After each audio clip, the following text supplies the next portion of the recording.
Hey guys, it's Kayla. Welcome to my channel, or welcome back if you've watched some of my videos before. Today we're going to be doing the Get to Know the Fantasy Reader tag.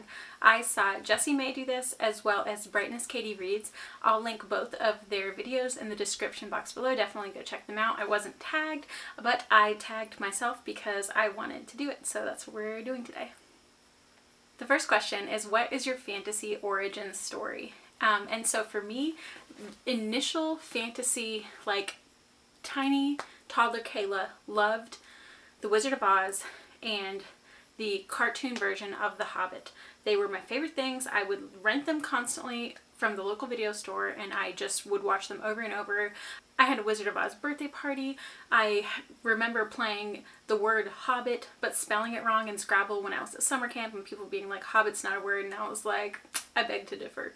But it was the whole thing. So those are the two things that I remember specifically as a child. As far as books go that influenced me, I read Harry Potter and the Chronicles of Narnia a lot, over and over again. But I also liked His Dark Materials by Philip Pullman. I liked this book called Tail Chaser Song by Tad Williams that I just recently got from a thrift store, and it just I saw it. It's about cats. It's like a fantasy world that follows around cats and in their heads and this cat society. It's crazy. I've got to read it again because I just need to know. I just have these weird flashes of memory. Do you ever have that? Flashes of memories from books you read as a kid, but that's all you have. You don't really have an idea of what it was about, but it's just a memory of something that you read, but it's really vivid, you actually experienced it. It's a weird thing. Books are weird. I also remember reading the first book in the Chronicles. No, not Chronicles. The Shannara. Is it Shannara Chronicles? I remember reading the first one of those. My stepdad was an avid fantasy reader, and I remember reading the first one of those, but they were kind of above my reading level when I picked them up. And I remember just feeling really confused and not understanding what was going on, but I was still intrigued by it. And I remember pushing myself to try to read it because Harry Potter, there was no more Harry Potter. I had to find something to fill the void for Harry Potter, and that's one of the things that I tried to read during that time period. If you could be the hero in a fantasy novel, who would be the author and what trope would you insist on having? So the author that I would pick is definitely Brandon Sanderson, and then my favorite trope of all time is going to be a magic school. Is that a trope? I'm going to call it one, okay? It's my favorite thing in fantasy. Even an element of training. I like training and school, especially when it comes to learning magic. Those are the elements that I like to be woven together when I read something. I would also want a wise old wizard or something to guide me. Somebody like the Dumbledore or the Gandalf. Maybe more like Gandalf and not so much Dumbledore. But somebody to go to when I need a little bit of advice, and someone to hype me up when I'm feeling down, and to just bring me into the loop when I'm what the hell's going on. So those are the things. So magic school, wise old wizard. I guess that's more of an archetype than a trope, but either way, that's a character that I generally enjoy. Number 3 is, what is a fantasy book that you've read this year that you want more people to read? Well, I'm going to say Rage of Dragons by Evan Winters. I do feel a lot more people are picking this book up. I've seen it even on Instagram, where I used to only see it on BookTube. The Rage of Dragons is a African-inspired Zulu fantasy book. It is a debut novel that was initially self-published but ended up getting picked up by Orbit, and it is a story of revenge. It is a military fantasy, and it's just wonderful. I love it. I think if you like stories that have a lot of fight scenes, a lot of training, a lot of battles, and just I don't know. I personally, for some reason, am really drawn to stories with those elements, but also that have an element of revenge. It literally has so many pieces of a puzzle that create the perfect fantasy book for me, and I really love it. I just think it's so good. I think it's written well. I don't think the writing is difficult. I think it's extremely accessible. There's a learning curve as far as the language, vocabulary, and magic, but if you look up some of the words in it, they are drawn from languages in Africa. So some of it is not made up language. That's a language that's not familiar to you. So if you do want to know more about how to pronounce some of the things, you can look up a lot of the words, the general vocabulary, not the magic so much, but either way. Number 4 is my favorite fantasy subgenre, and then a subgenre that I don't reach for very much. So my favorite fantasy subgenre, I mean epic fantasy, I like military fantasy, I like political fantasy. Probably those 3 are my top. My least favorite, or ones that I don't reach for, probably urban fantasy and paranormal fantasy, which usually coincide, and generally I don't like them because of the romance that is often prevalent, that takes over for the plot in those types of stories. Like, I'm not saying that there isn't a vampire werewolf situation out there where I would like it, but I don't know one off the top of my head that I've enjoyed in my lifetime.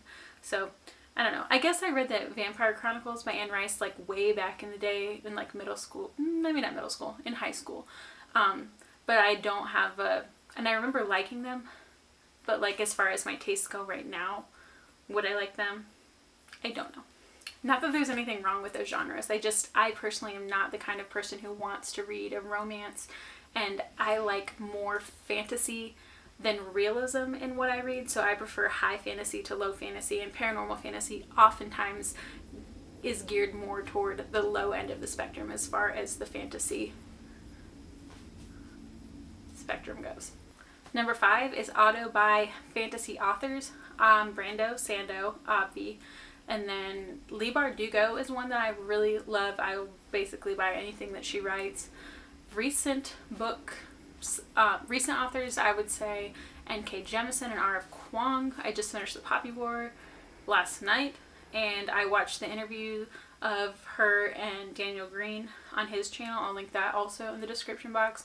And listening to her talk about how she writes, her inspirations. I'm making a review for this book, by the way. You can keep an eye out for that.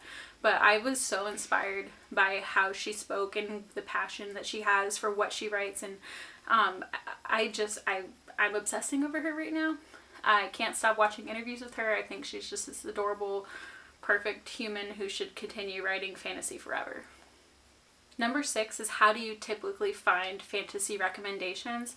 BookTube, for sure. I would say BookTube is my main source for recommendations, especially in the fantasy genre. I just trust the opinions more of people on BookTube because, number 1, we generally read so much more than the average person, and because of that you have like a little bit more of you have a lot more to compare things to, you know what I mean? So like if I know you've read X, Y, and Z and I liked those same things, then I'm more likely to pick up your recommendation. Like when you have more things in common, the more things you read, the more you're able to kind of determine your taste level, and then as a viewer I'm able to figure out, would I like something based on this person's recommendations because we both like these same things. I don't know if that makes sense. I feel like that's kind of a crappy explanation, but that's mostly why I prefer to use BookTube to Bookstagram for recommendations, because I feel like people are much more, they just talk more specifically about what they like and don't like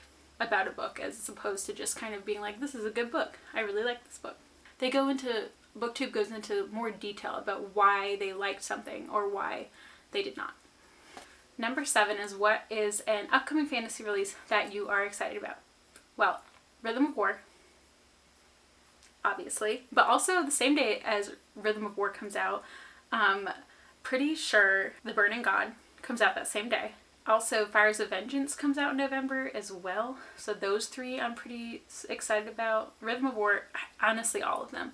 I'm gonna read Rhythm of War first, for sure, because that's the one that I'm most hyped about, but mostly because it's just been such a long time coming with the Stormlight Archive and just my growth as a reader in general. Like, this is a series that is near and dear to my heart, my favorite fantasy series that is currently being written, so that one's my number 1, but the other 2 I'm very excited about. And then also Leigh Bardugo, I believe, has potentially King of Scars early next year. And then, I don't know, she's discussed that and this next book in Ninth House, but neither of them have a release date anytime soon. But she usually will put out the date, and it's not usually too far in the future once she does. So those 2 are kind of like farther on the horizon, but books that I'm also looking forward to. Number 8 is, what is one misconception about fantasy that you would like laid to rest? That if you read fantasy, you're not a real reader. There are so many fantasy series that are inspired by historical events that show like real life human struggles, and you can learn so much about the world through a fantasy lens. And it's a lot of times people relate more to these characters because you're pulled out of the real world and looking at things in a more abstract way.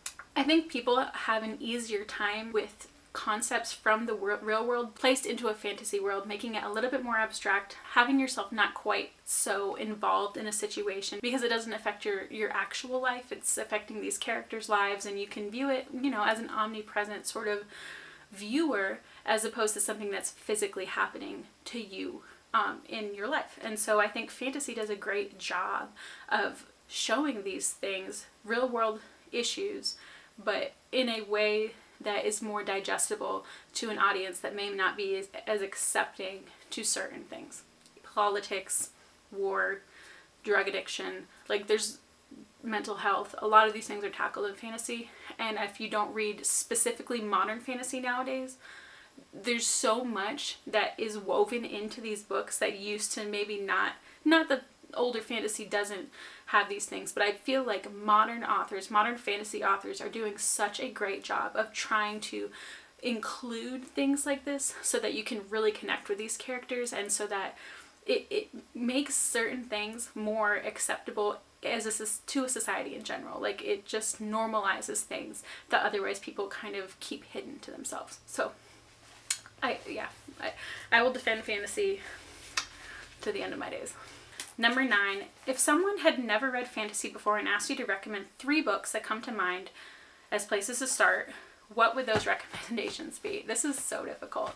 Okay, it would kind of depend on what they've read, right? So if you have only read like Harry Potter or The Hunger Games or Divergent, I'm not going to give you an epic fantasy book to start with.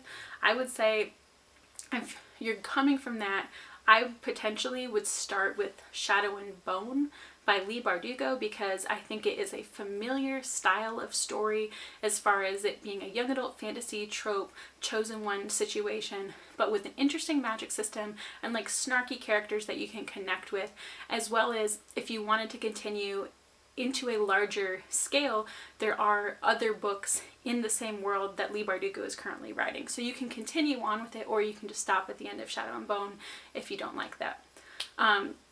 As far as adult fantasy goes, Mistborn by Brandon Sanderson, that series I think is an excellent gateway into adult fantasy, as well as Warbreaker. Warbreaker being a standalone, I think makes it a little bit more appealing, and also I think it's a great gateway from young adult to adult fantasy because it has a little bit of romance. It is a standalone, it is easily written, and I just feel like it has some elements of young adult fantasy that would maybe ease that type of reader into reading adult fantasy. And then Mistborn is a larger scale, but the first book does come to a point at the end that feels kind of satisfying, so if you didn't want to read the entire trilogy, you could potentially stop after the first book. So those for me are the books that I would generally recommend. Also, Sanderson's writing is just super accessible. And also sci-fi recommendation here, but like if someone liked The Hunger Games and wanted to continue down something similar to that, I think Red Rising is a really great place too, because it is very familiar in some of the things that it does. The writing is really fun, but it's also really excellent plot. And super fast-paced and not super thick, which I know is an issue. The other books that I mentioned, Brandon's books, are much bigger. Red Rising is like 350 pages, so super easy to get through.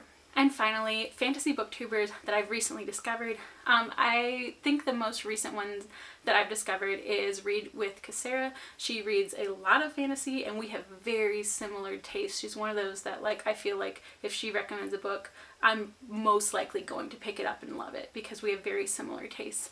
As well as Brightness Katie Reads. I think she is so sweet, and she's always, she just makes me laugh because she's so funny in her videos. She's very endearing. I love both of their channels so much, and I think they have great recommendations, and I'll put them in the description box as well so you can go check them out also. And that's that. That's the end of this tag, you guys. I'm going to get out of here. Like, comment, and subscribe if you'd be so kind. Hit that notification bell if you would like to see more content from me.